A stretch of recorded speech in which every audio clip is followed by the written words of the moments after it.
اعلیٰ حضرت کے عشق رسول کا تو بات ہوئی کہ سب سے پہلے ہم اپنے لیے بھی چیک کر لیں، اور اعلیٰ حضرت نے گویا میں سکھا دیا کہ بغیر اطاعت، بغیر سنت پر عمل، بغیر نبی پاک کی اتباع کیے یہ عشق نہیں ہے۔ صحیح۔ پہلے تو پیریورٹی یہی ہے نا، یعنی مثال کے طور پہ کوئی کہے کہ جناب یہ بڑی اللہ کے قریب ہیں، اللہ کے ولی ہیں، تو پہلی جو شرط ہی ولایت کی بتائی گئی کہ غیر عالم کو اللہ ولی نہیں بناتا، جس کے پاس علم نہیں ہے وہ کیسے، جاہل تو ولی نہیں ہو سکتا۔ صحیح۔ اب عالم ولی ہوگا، ہاں یہ ضرور ہے کہ کچھ لوگوں نے مدرسوں سے نہیں پڑھا، کچھ اولیاء کرام تو مادرزاد ولی تھے، تو اللہ پہلے انہیں علم عطا فرماتا ہے، پھر انہیں ولایت بھی عطا فرما دیتا ہے، وہ رب کی شان ہے۔ بغیر علم کے اللہ اپنا ولی نہیں بناتا۔ بالکل اسی طرح شریعت پر عمل کیے بغیر کوئی اللہ کے قریب نہیں پہنچ سکتا۔ کوئی کہے شریعت الگ ہے اور جناب جو دیگر ولایت کا راستہ ہے وہ الگ ہے، ایسا نہیں ہے۔ بالکل اسی طرح عشق رسول جو ہے وہ بغیر نبی پاک کی اطاعت، ان کو فالو کیے بغیر، ان کی باتوں کو مانے بغیر، سنت پر عمل کیے بغیر نہیں ہو سکتا۔ تو پہلے تو ہم سارے یہ چیک کر لیں کہ باتیں ہیں یا عمل بھی ہے، ایک بات۔ دوسری، اب سیدی اعلیٰ حضرت نے ایک تو عمل کیا، سنت پر عمل کیا، پھر محبت رسول کا وہ حق ادا کیا کہ اعلیٰ حضرت نے نبی پاک سے تو محبت کی، پیارے آقا سے نسبت والی ہر چیز سے محبت کی۔ صحیح۔ یعنی اب آل رسول کی اگر ہم بات کرتے ہیں، اہل بیت اطہار کا مقام تو بہت بلند و بالا ہے، ان کے تو ہم قدموں کی خاک کے برابر نہیں، مگر اعلیٰ حضرت کے دور میں جو سید صاحبان تھے، اعلیٰ حضرت کا ان کے ساتھ جو ایٹیٹیوڈ تھا۔ اب عید والے دن ماشاءاللہ ابھی ہمارا ماہنامہ فیضان مدینہ آیا تو میں اس میں پڑھ رہا تھا کہ عید والے دن اعلیٰ حضرت کا یہ معمول تھا کہ سیدی اعلیٰ حضرت جو ہے وہ سب سے پہلے کسی سید صاحب کا ہاتھ چومتے تھے۔ اچھا۔ عید والے دن سب سے پہلے ان کا ہاتھ چوم کر عید کی مبارکباد، اس کے بعد باقیوں سے ملاقات کر۔ اس کی کیا وجہ ہو سکتی ہے؟ لگتا ہے یہ پاک سے محبت، سرکار کے کسی کہتے ہیں نا کہ سرکار کی آل سے ہی ابتدا کی جائے، عید خوشیوں کی ابتدا بھی نبی پاک کی آل سے۔ یوں لگ رہا ہے کہ جیسے وہ چاہتے ہیں کہ آغاز سرکار کسی منصوب سے ہو، ان سے کیسے ملے یا کیا انداز ہو۔ اچھا، لیکن اگر سید زادے سے ابتدا کرتے ہیں تو اب یہ کہ گویا ان سے ملاقات ہو گئی۔ اچھا، پھر صرف یہ نہیں، جب بھی کوئی شیرنی تقسیم کرنی ہے، کوئی بھی چیز بانٹنی ہے، جب سب کو ایک ایک ملنی ہے، سید صاحب آ گئے تو ان کو دو دینی ہے۔ اچھا، ڈبل دیا جائے، یعنی ہمیشہ پریکٹیکلی۔ اور اس قدر عشق رسول تھا اور نبی پاک سے محبت کا آپ عالم دیکھیں۔ ایک بار سیدی اعلیٰ حضرت اپنے اسٹوڈنٹس کو کچھ درس دے رہے تھے، بیان فرما رہے تھے، تھوڑی دیر ہوئی تو کھڑے ہو گئے، پھر بیٹھ گئے، پھر تھوڑی دیر ہوئی تو کھڑے ہو گئے، پھر بیٹھ گئے۔ تو لوگوں نے کہا حضور یہ آپ کیا کر رہے ہیں؟ تو فرمایا برابر گلی میں ایک سید زادہ ہے جو کھیل رہا ہے، اور وہ کھیلتے کھیلتے میرے سامنے آ جاتا ہے تو اس کے ادب میں کھڑا ہو جاتا ہے۔ وقت کا امام، علم دین کی گفتگو ہو رہی ہے اور وہ بچہ کھیل رہا ہے، مگر چونکہ نبی پاک کی آل سے ہے تو اس کے ادب میں کھڑے ہو جانا۔ اسی طرح سیدی اعلیٰ حضرت امام اہل سنت کے بارے میں آتا ہے کہ ایک بار آپ نے کسی پرہیز کی وجہ سے نیت کر لی کہ میں نے کھانا نہیں کھانا۔ بہت لوگوں نے کہا کہ حضور آپ کچھ کھانا شروع کر دیں، آپ کی طبیعت کہیں اور خراب نہ ہو جائے، کمزوری نہ ہو جائے۔ آپ نہیں مانے۔ لوگوں نے کہا کہ اگر اعلیٰ حضرت کو کوئی بات منانی ہے تو کسی سید زادے کو لانا ہوگا۔ ایک سید صاحب کو لایا گیا اور ان سے کہا گیا، تو سید صاحب بھی کمال کے تھے، کہتے ہیں میں سید کے گھر سے پکا کے لایا ہوں، اپنے گھر سے پکا کے لایا ہوں کہ آپ میرے ہاتھ سے کھانا نہیں کھائیں گے۔ اعلیٰ حضرت کہ لبیک، آپ کو کیسے منع کر سکتا ہوں، ان کے ہاتھ سے کھانا کھا لی۔ یعنی پریکٹیکلی اتنا محبت اور ادب کا معاملہ تھا۔ اور سبحان اللہ وہ واقعہ تو تاریخ میں ایسا لگتا ہے کہ ایسا سنہرے حروف میں لکھا ہے، جو کالرز نے بھی کہا کہ وہ واقعہ آپ سنا دیں کہ ہمارے یہاں نارملی علماء کے لیے گاڑی وغیرہ بھیجی جاتی ہے، اس زمانے میں پالکی بھیجی جاتی تھی، ڈولی جس کو کہتے ہیں۔ اعلیٰ حضرت امام اہل سنت کو ڈولی پر بٹھا کر کہیں بیان کے لیے لے جانا تھا، تو اعلیٰ حضرت بھی بیٹھ گئے اور بیان کے لیے جانے لگے، تو لوگ استقبال کے لیے ساتھ بھی چلنے لگے۔ ودن فیو منٹس اعلیٰ حضرت کہتے ہیں ڈولی کو روکا جائے، اور جب ڈولی کو روکا گیا تو نیچے رکھی گئی، اعلیٰ حضرت باہر آئے، آنکھوں میں آنسو ہیں۔ اشفاق بھائی یہ عشق کی کون سی مطلب یہ سمجھے معراج ہے، یہ کون سی کیٹیگری ہے؟ نبی پاک کی آل کے بارے میں کوئی بتائے، پیارے آقا سے نسبت والی کوئی چیز کے بارے میں ہمیں بتائے اور ہم ادب کریں، یہ تو ایک نارمل سی چیز ہے، مگر کوئی بتائے نہ۔ اعلیٰ حضرت کی آنکھوں میں آنسو ہیں، فرمارے بتاؤ تمہارے اندر سید زادہ کون ہے؟ چار مزدوروں میں سے سید زادہ کون ہے؟ کیونکہ مجھے نبی پاک کی خوشبو آ رہی ہے۔ Look at the connection with رسول اللہ صلی اللہ علیہ وسلم کہ مجھے بتاؤ تمہارے اندر سید زادہ کون ہے۔ اور پھر ایک غریب مزدور ہاتھ جوڑ کر آتا ہے کہ حضور میں سید ہوں، کیا مجھ سے کوئی غلطی ہو گئی ہے؟ تو آپ فرماتے شہزادے غلطی تم سے نہیں ہوئی ہے، غلطی احمد رضا سے ہو گئی ہے۔ اللہ، میں کیسے تمہارے کاندھے پر سوار ہو گیا؟ اب وہ مزدور کہتا ہے حضور میرے پاس کوئی کام کاج نہ تھا، مجھے کسی رزق حلال کی ضرورت تھی، میں اس کام پر آ گیا۔ اعلیٰ حضرت کیا کمال کی بات فرماتے ہیں کہ شہزادے بتاؤ احمد رضا قیامت کے دن نبی پاک کو کیا جواب دے گا اگر مجھے کہہ دیا گیا کہ احمد رضا میری آل کے کاندھے اس لیے تھے کہ تم اس پر سواری کرتے۔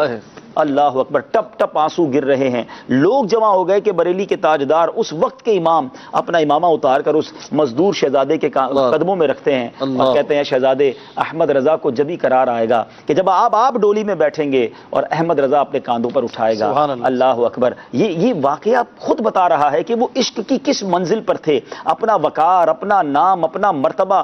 آج لوگ کہتے ہیں یار سنت پر لوگوں کے سامنے عمل کروں گا تو لوگ کیا کہیں گے، میں اس طرح بیٹھ کر کھاؤں گا سیدھے ہاتھ سے بغیر اگر چمچ کے کھاؤں گا، یا فلاں کام کروں گا، امامہ شریف پہنوں گا، سنت کا لباس پہنوں گا، تو ایسی محفل میں تھوڑا سا کمتر فیل کیا جاؤں گا. سبحان اللہ سبحان اللہ. سیدی اعلیٰ حضرت نے پروف کیا کہ نبی پاک کے نام پر سب کچھ قربان، میری ذات، میری عزت، میرا وقار، کیونکہ میں جو کچھ ہوں وہ نبی پاک کی وجہ سے ہوں، نام بھی ان کی وجہ سے ملا ہے. تو انہیں جانا، انہیں بانا، نہ رکھا غیر سے کام. اور اشفاق بھائی یہ ایٹیٹیوڈ جس نے بھی اپنایا، امیر اہل سنت ہمارے سامنے، اعلیٰ حضرت کو تو دیکھا نہیں ہے لیکن اگر اعلیٰ حضرت کو ہم پڑھتے ہیں نا تو کون قریب ہے، کس کی شبیہ ایسی ہے جو نبی پاک پر سب کچھ قربان کرتے ہیں. چونکہ میرے پاس دعوت اسلامی کی وہ ذمہ داری ہے جس میں ہم بڑی بڑی شخصیات کو لاتے ہیں یا بڑی شخصیات کے پاس جاتے ہیں، تو وہاں ماحول کچھ اور ہوتا ہے. تو کئی بار ایسا ہوا کہ جب ہم بڑے بڑے لوگوں کو امیر اہل سنت کی بارگاہ میں لائے اور جن کے نام ہیں دنیا میں، مگر امیر اہل سنت وہ درویش شخصیت ہیں کہ وہی سادہ لباس ہے، وہی سادہ انداز ہے، وہی سادی گفتگو ہے، کوئی اس کے لیے خاص تیاری نہیں ہے. بس نبی پاک کی سنت سے ایسا پیار ہے کہ، اور واقعی سادگی میں ایک روب ہے، سادگی کا ایک دبدبا ہے. لوگ سمجھتے ہیں سادگی دبا دے گی، سادگی دباتی نہیں، سادگی عروج دلاتی ہے. سادگی میں ایک دبدبا ہے. اور میں ایک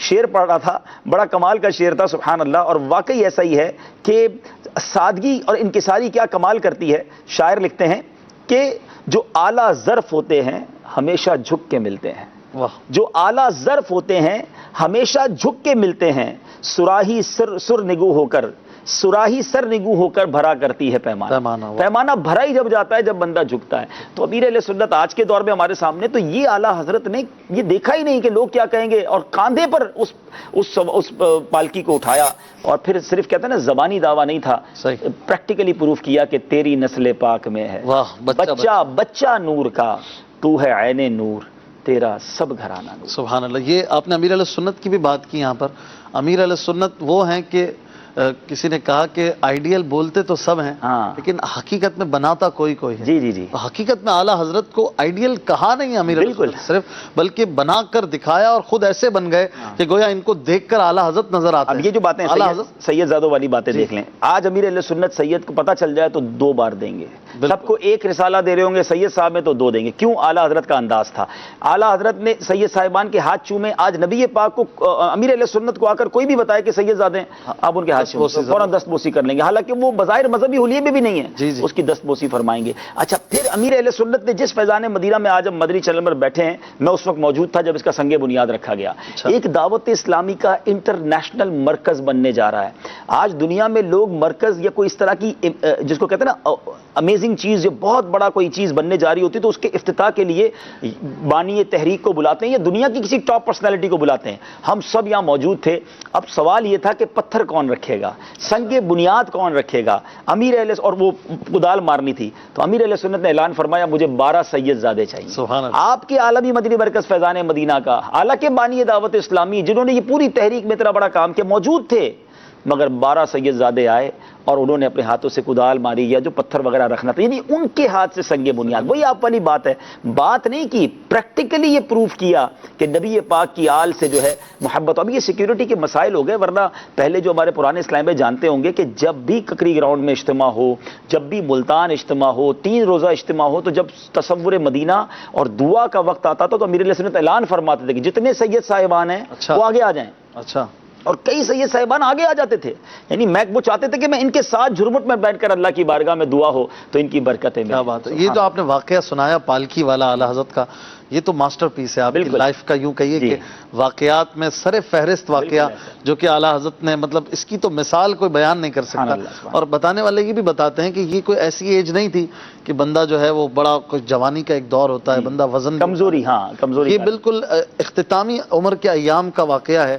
اور اس میں یوں کہیے کہ ایسے وقت میں تو ایک تھیلی اٹھانا بڑا بھار ہوتا ہے، اور اعلیٰ حضرت جو ہے وہ پالکی اٹھا رہے ہیں. اور اس پالکی اٹھانے کے وقت عالم یہ تھا، ذوف بھی تھا، بیماری بھی تھی.